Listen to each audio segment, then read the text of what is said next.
स्थूलात् पुनः वस्तुनो नित्यं समस्तव्यस्तयो गतः। श्री गुरुभ्यो नमः।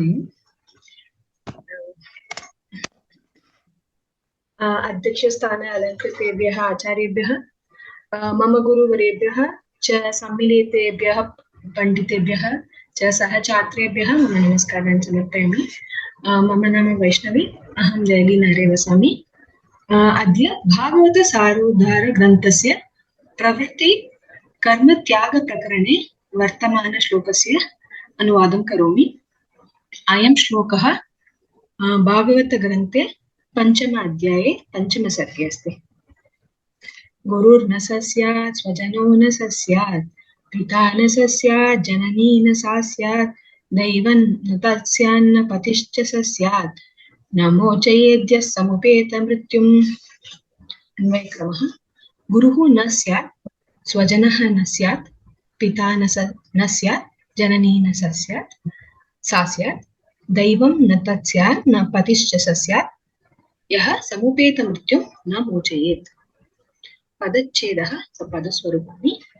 गुरुः उकारान्त पुल्लिङ्गः प्रथमाविभक्ति एकवचनं न अव्ययं। स तत् शब्दः प्रथमाविभक्ति एकवचनं लिङ्गः। स्यात् असभुवि धातोः विधिलिङ्ग् लकारे प्रथमपुरुष एकवचनं। स्वजनः स्वस्य जनः प्रथमाविभक्ति एकवचनं। पिता पितृऋकारान्त पुल्लिङ्ग शब्दः प्रथमाविभक्ति एकवचनं। जननी शब्दः स्त्रीलिङ्गः प्रथमाविभक्ति एकवचनं। सा तत् शब्दः स्त्रीलिङ्गः प्रथमाविभक्ति एकवचनं। दैवं देवस्य भावः दैवः नपुंसकलिङ्गे प्रथमाविभक्ति एकवचनं। पतिः पतिशब्दः प्रथमाविभक्ति एकवचनं। जननी शब्दः स्त्रीलिङ्गः प्रथमाविभक्ति एकवचनं। तत्तु मोचयेत् मोक्षणे निजन्ते कर्तरि विधिलिङ्ग् लकारे प्रथमपुरुष एकवचनं। यः यत् शब्दः प्रथमाविभक्ति एकवचनं। समुपेत मृत्यु उपसर्गपूर्वक इन् गतौ धातौ युक्त प्रत्ययान्त समुपेतः शब्दः सम्यक् उपेतः समुपेतः मृत्युः यस्य सः समुपेत मृत्युः तं समुपेत मृत्युम्। इदानीं तात्पर्यं वदामि। परमात्मनः श्रीहरेः अवतारः ऋषभदेवराजः वानप्रस्थाश्रमगमनकाले तस्य पुत्रान् प्रति इमं श्लोकं वदति।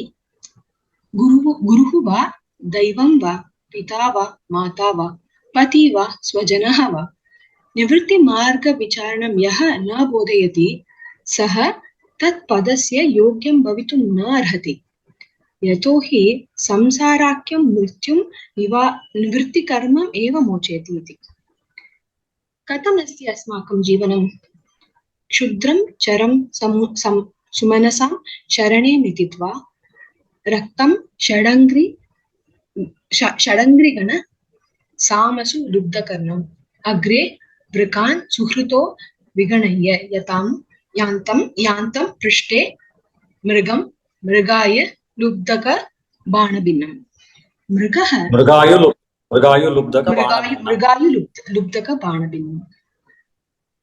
मृगः यथा उद्याने पुष्पैः विसृष्टं सुगन्धं मधुः इत्यादिकं पीत्वा रमणनादं श्रुत्वा वसति, वयम् अपि स्पर्शगन्धादिविषये लग्नाः स्मः। अग्रे कालः इति बाणः व्याधः इव अस्ति, पृष्ठे यमः वृकः इव तिष्ठति। तेषां चिन्तनं विना भोगे एव वसन्तः स्मः। तत् निवारयितुं निवृत्तिमार्ग उपदेशः अवश्यमेव। अग्रे को वा गुरुरादि इत्थं प्रवृत्तिमार्गे प्रेरयति इति प्रश्नः भवितुं शक्यते।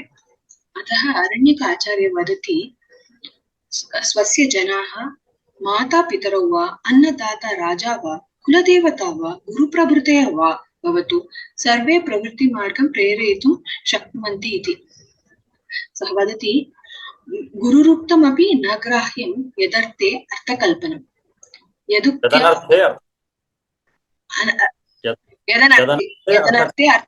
यदनर्थे अर्थकल्पनं यदुक्त्या न प्रबुध्येत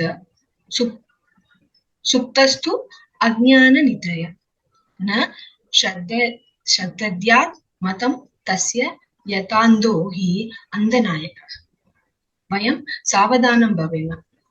यः संसाराख्यं समुपेतं मृत्युं तर्तुं निवृत्तिकर्म न उपदिशेत् तस्य वाक्यं श्रद्धया न पालयेत्। अन्धेन को वा मार्गदर्शनं प्राप्नुवन्ति? कोऽपि न। तादृशमेव यः प्रवृत्तिमार्गं बोधयति सः अन्धस्य समानमेव। तस्य उपदेशस्य पालनं न करणीयम्। प्रवृत्तिमार्गः कः, निवृत्तिमार्गः कः? प्रवृत्तिकर्म तद् भवति यत् पुनः पुनः तरणं मरणं जननम् उत्पादयति, क्षयं ददाति। निवृत्तिकर्म भागवतां मार्गः भवति यत् वैराग्यं च परमात्मनि रतिः इति अक्षयफलं जनयति। विषयत्यागः कर्तव्यः, मोक्षार्थं त्यजितव्यम्। येषां वाक्यानि इमान् न बोधयति तेषां गुरुर्दैव पितृमातृ पत्यादि पदानां योग्यता नास्ति इति अस्मिन् श्लोके ऋषभदेवेन उच्यते। अनुवादः समाप्तः। श्रीकृष्णार्पणमस्तु। स्यात् चालयन्ति वा? स्यात् किं शब्दः वा? स्यात् स्यात् इत्यस्य स्वरूपं किम्?